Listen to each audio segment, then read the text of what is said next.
Ladies and gentlemen, next I want to introduce you to Pastor Wally. He is a British patriot. He has written books about Britain, and he is calling for the people of Britain to wake up.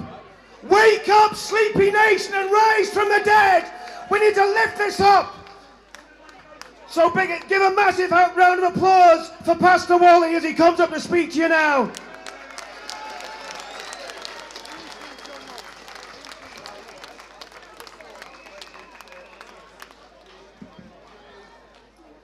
Good afternoon, ladies and gentlemen. Well, it's such a great privilege for me to be standing before wonderful people here. And may I say this, I was born in the nation of Nigeria, and I have lived in this nation for the last 26 years. This has been one of the greatest experiences of my life, and I am so grateful for the British nation.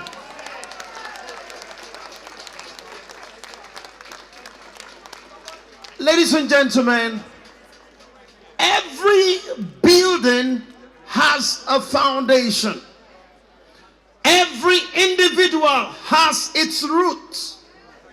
Every nation has its history.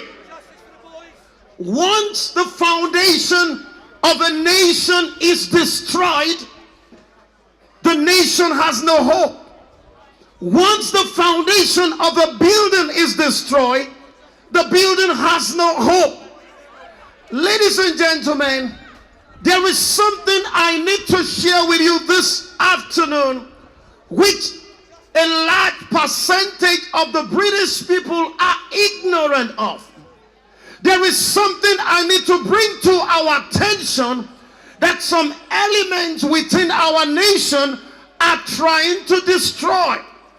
There is something I need to point your attention to, that there are people who have determined in their hearts to rewrite our history. I'm sure you're asking, what is this all about? It is the foundation of Great Britain. There are many people who are unaware of this, but do you know that the foundation of Great Britain is Christian, true and true?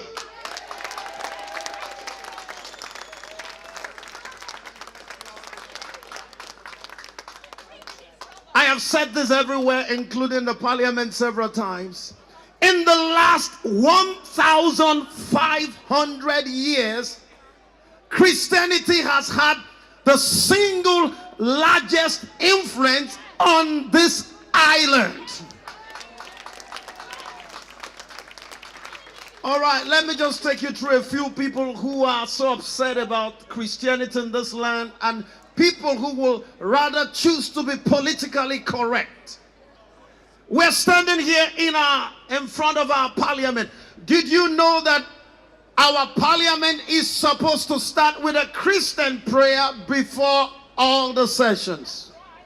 Did you know that inside our parliament is a room called Moses' room with the tapestry of the Ten Commandments?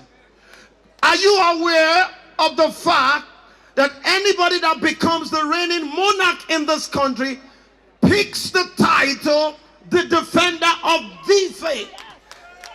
Did you know that it's the defender of the faith, which is Christian, not faiths? Did you know that at the coronation of our monarch, he or she is given one book? Do you know what the book is?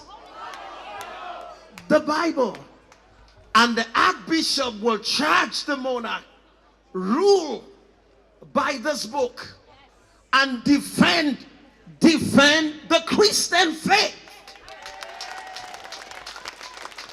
Did you know that it's the ceremony of the coronation is a Christian ceremony?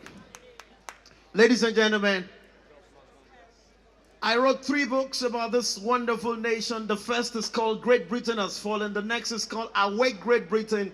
And the last is called Great Men and Women That Made Great Britain Great.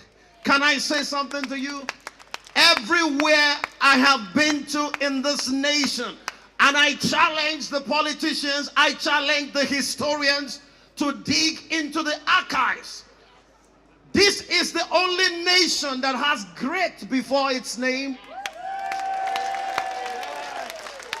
And do you want to know why?